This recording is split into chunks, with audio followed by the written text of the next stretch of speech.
floor open to anybody who would like to ask a question of our panelists. They've had their turn to speak, now it's yours.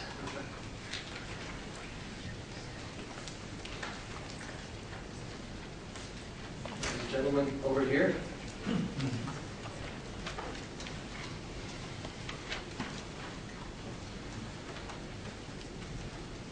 Hello, Tom Gray, and I wanted to thank the ambassador from Austria, who mentioned some problems along with our first speaker, but I think the long-term most important issue is how to cut excessive government spending. And you've talked a little bit around it, but you've been discussing a lot of other problems where I believe that the issue of government spending is dominant in a democracy because every voter is quite happy to get a free lunch, meaning a lunch that somebody else pays for. And most voters seem very much addicted to opium, that is, other people's money. So that's my question.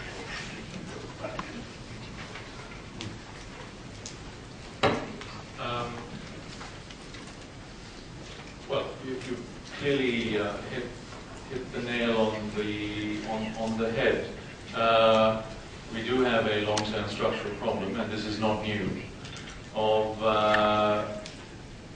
entitlements that are created that are difficult, if not impossible, to remove. And this does hark back to that last essay written by Joseph Schumpeter, which Mr. Yandel referred to, which I'd very much like to read. I'll get the reference from you later. We've had some crises in the past that have led to a spending splurge. In the expectation, at least in terms of the political rhetoric of the time, that many of these measures are temporary, they're palliatives, they're intended to get over the immediate shock, but that they can be removed at a later stage. And the history of the 20th century teaches us that most often this is not the case, that these measures stay and that they create momentum for extra measures, extra entitlements. And you have this ever-widening circle of public spending. Until a crisis hits, and that crisis is effectively a fiscal crisis of the state. This is not just a 20th century phenomenon. Why did mercantilism collapse about, well, a little while after Adam Smith wrote his work? Well, it happened during the 18th century, and then of course its death knell was sounded in the 19th century. Many reasons, but one critical reason was that mercantilist states had their fiscal crises. The state was about to collapse. And then government, with its back to the wall, had to downsize and restructure. And then liberal reforms were introduced. Now, that is roughly what happened in the 80s and 90s. Then we had good times, a lot of growth, a lot of revenue, and of course, revenue redistributed with ever-increasing largesse through the churning machine of democratic politics.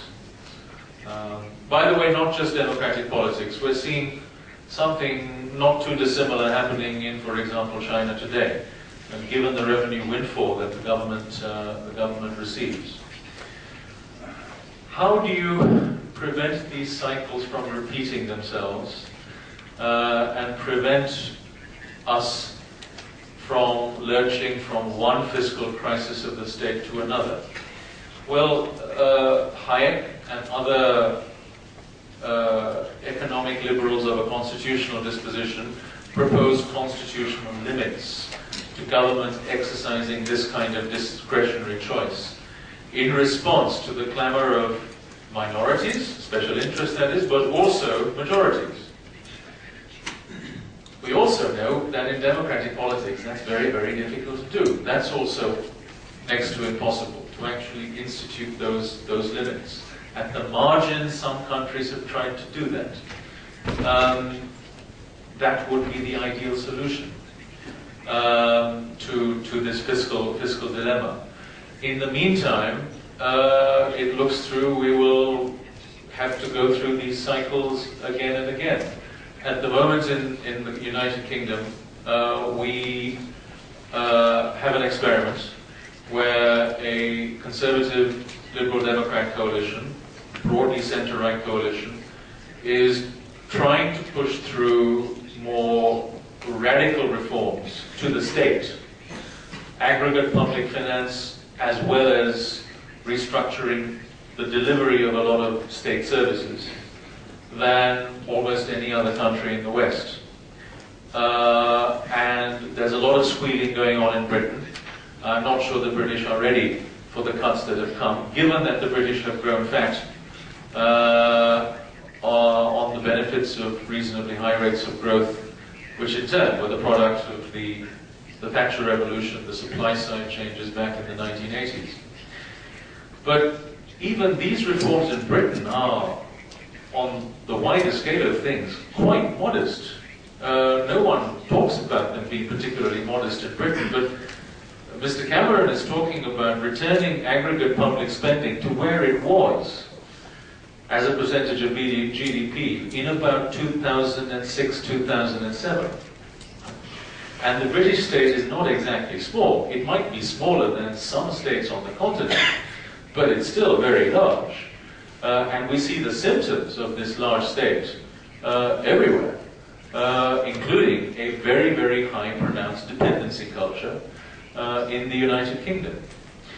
So I'm left scratching my head for the permanent solution you are looking for to the problem you defined.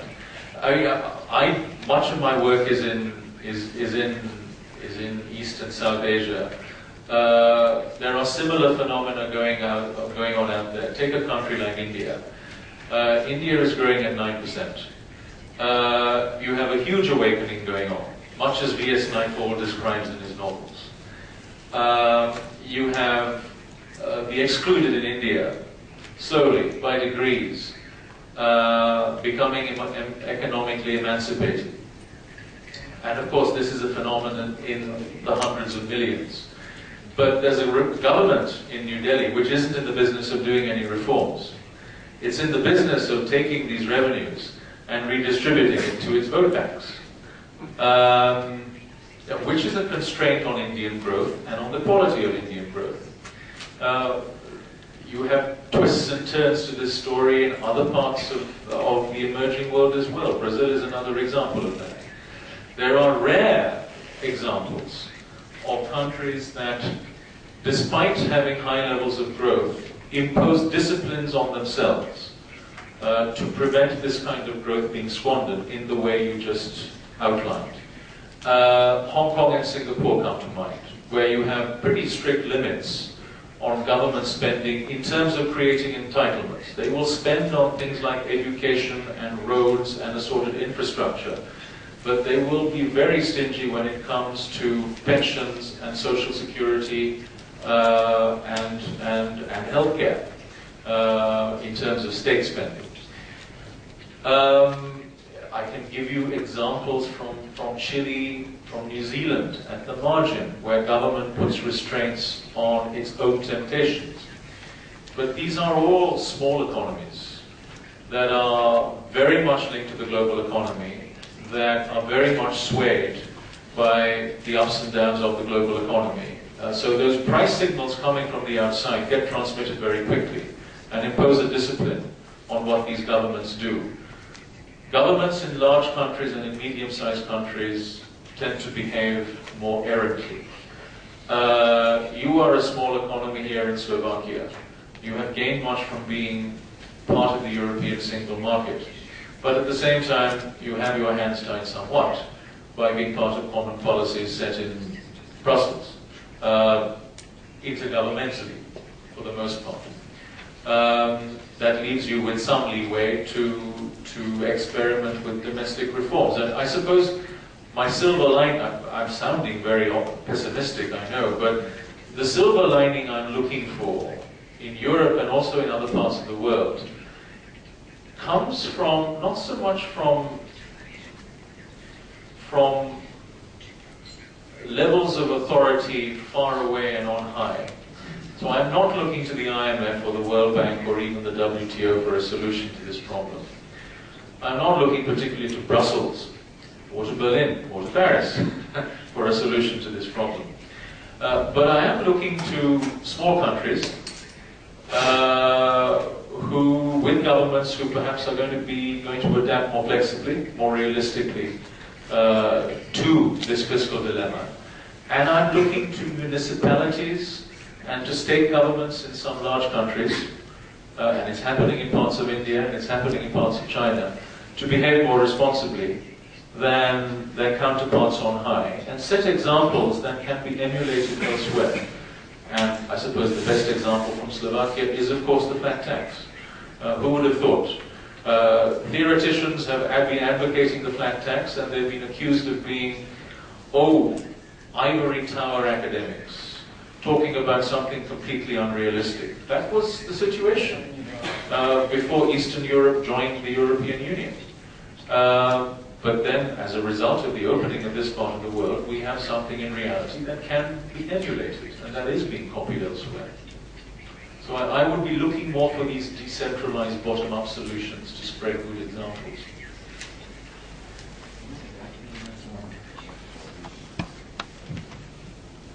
And also, I would like to have a short remark. Everyone who studies monetary policy should be aware of one important principle, and that principle is that the debt, the total debt in the economy under the system of fractional banking reserves that we have now must grow. Otherwise, the system would implode. And that's the thing that the Fed and the American government increases their debt, their deficit, and so on, because if retails or corporates or banks or whoever doesn't spend, then someone has to do it. Otherwise, the overall debt would start to decrease and the system would collapse. And that is the basic economic idea behind the system of fractional banking system. So we cannot help in this sense under the crisis. Someone has to spend. Otherwise, the economy implodes like we see in Greece. We're just about at the end of our time. Is any other questions from the floor? I think we might be able to manage just one more. Gentleman over there.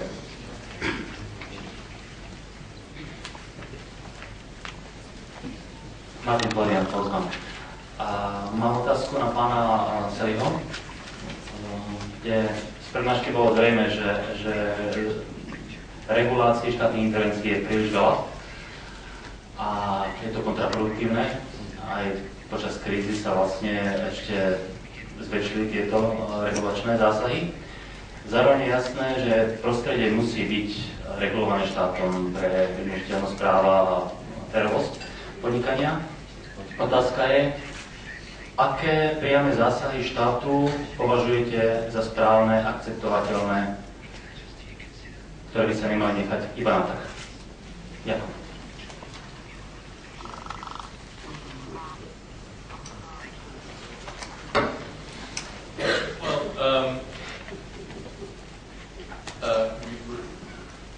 Following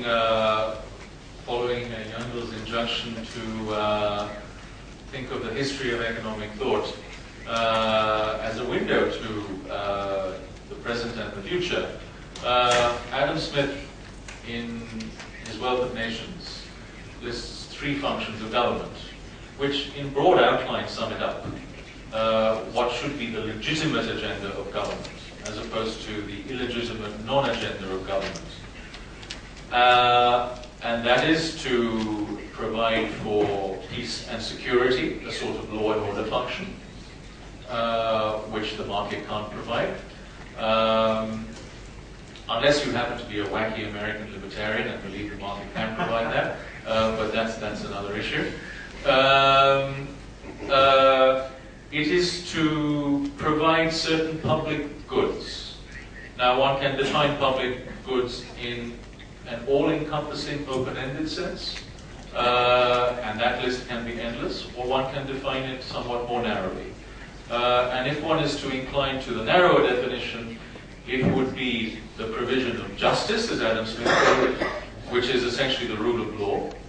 The rule of law in itself is complicated. It's not written down on half a sheet of notepaper, but it is about rules for property and contract and broad rules of the road that would allow the market to function, participants within it to function effectively according to a freely forming and decentralized price mechanism. Beyond that, the government has a role, arguably, in financing or part financing things like hard infrastructure, road, other forms of transport, education, a safety net, a fairly minimal, modest safety net for those who fall by the wayside. But the provision or the delivery of those goods should be done as much as possible through private sector providers competing in the marketplace. So broadly speaking, I mean, as someone who tries to think and work in the spirit of Adam Smith, I would say government is there above all to be an umpire, a referee of certain rules of the game, and the rule of law is crucial in that, the institution surrounding it, and perhaps to provide part financing of some of these public goods. But beyond that, the government should not be a player in the marketplace. That's how I would very broadly define it. Thank you. Well, we're just about at coffee time. I deal with it myself. I'd just like to ask one last question to the panelists. Maybe they can answer very briefly. What we were going to be talking about today, and we've touched on a great deal, is the use of the crisis for liberal reforms to pensions and healthcare and so on. Dr. Sally has mentioned that we seem to sort of stumble from crisis to crisis. How long can we muddle on if we don't do anything? And will the coming crisis in entitlements be of the same order as ones we've come through, or will it be something else altogether?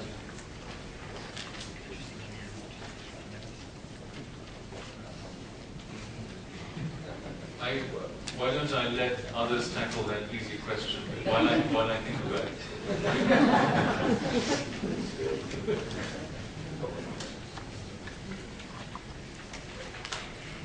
Je to extrémne ťažké povedať, už som predtým ukazoval, že ľudia, tí ľudia, ktorí chápu súvislosti a rozmýšľajú nad vecami, majú obrovský problém vedieť, čo sa v skutočnosti stane, pretože svet je otvorený systém, do ktorého neustále prichádzajú informácie, ktoré menia udalosti. Vieme o čiernych labutiach, vieme o tom, čo sa stalo v Fukushime, čo sa stalo v Grécku, čo sa stalo, ja neviem kde, napríklad arabské krajiny, to je teraz ďalšia čierna labuť. Takže to sú veci, ktoré dokážu urýchlovať tieto udalosti, alebo naopak možno nový vynález, možno nejaká predátna vlastná energia dokáže tú vec oddialiť do budúcna.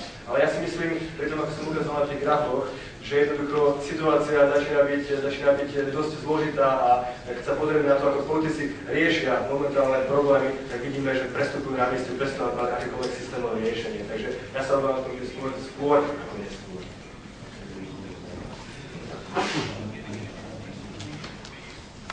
Ja si myslím, že správne alebo agresívne riešenia sa postavia len vtedy, a teraz mám na mysli krajinách, kde prevláda alebo kde funguje demokratický politický systém a bude chodiť dobyt od voličov, od spotrebiteľov.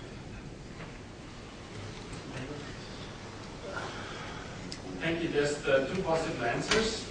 Answer number one is 2018, by that. Recently, Hans-Werner Sinn, a German economist, you know, the one who suggested that Greece should be asked to leave the euro system, recently published an article where he basically said we can only finance the current system through the so-called target credits, which is basically, in short terms, you know, the financing of the deficit of Greece, Portugal, Ireland, etc., through or by the money of the well-to-do countries. And he is calculating that those countries that are not so well-to-do countries amount for only 18% of the economic activity, whereas the creation of money through the target credits by the wealthier nations is 68%, and by calculation he arrives at the fact that this system is to be maintained until 2018, and then it's the end of story. So according to that calculation, he ends in 2018. If you don't follow that calculation so properly, you know, I'm a follower of the Austrian School of Economics, but there's one point where I hope that at least Josef Schumpeter is not correct, namely in predicting the downfall of capitalism. Schumpeter basically says in the long run our capitalist system, and he means basically the free enterprise system, when he says that our current system is not sustainable in the long run and will be superseded by communism. Not because it's failing, but due to its successes. I leave you the details, but this is his conclusion, and this is at least one item where I hope that this representative of the Austrian School is not right. And if I'm not mistaken, Schumpeter's chief agents in bringing about the destruction of capitalism are actually intellectuals. Intellectuals undermine the very system that creates and sustains them. But there we are. In terms of a date, I don't know is the answer. I suspect sooner rather than later in some countries, in the southern European periphery in particular. Elsewhere, I'm not sure, but a couple of quick points. There is still considerable extra growth to be had from productivity-enhancing reforms in other parts of the economy. We leave the welfare state to one side just for the moment. So when we come to, shall we say, globalization reforms, in other words, further opening up of trade and foreign investment and the movement, and the market for labor, movement of people across borders, if we had more of that, yes, that would bring more growth in the future, just as it's brought a lot of growth in the past, and it's been vital for Europe. The European Commission study recently estimates that I think each European family has gained to the extent of about 2,000 to 3,000 euros a year from globalization. If we had some real reforms in services and energy, and in some of our markets for public procurement, we would have a growth boost. That would, of course, bring revenue into government coffers, which would not solve, but perhaps alleviate the fiscal crisis, the crises we face. But still probably not enough to deal with the extent, the enormity of the crisis, which then leads us to, if you like, this next layer of reforms. And these are the reforms to the remnants of the command economy in surrounding market economies. And this is about the state itself and crucial services that the state has traditionally performed with command economy principles like education and healthcare and pensions with pay-as-you-go systems in particular. The most difficult to reform, I think we're seeing bits and pieces of those reforms happening here and there, but I suspect we will see an acceleration of them, starting in some countries and perhaps spreading to others. But it's not going to be like a Formula One race.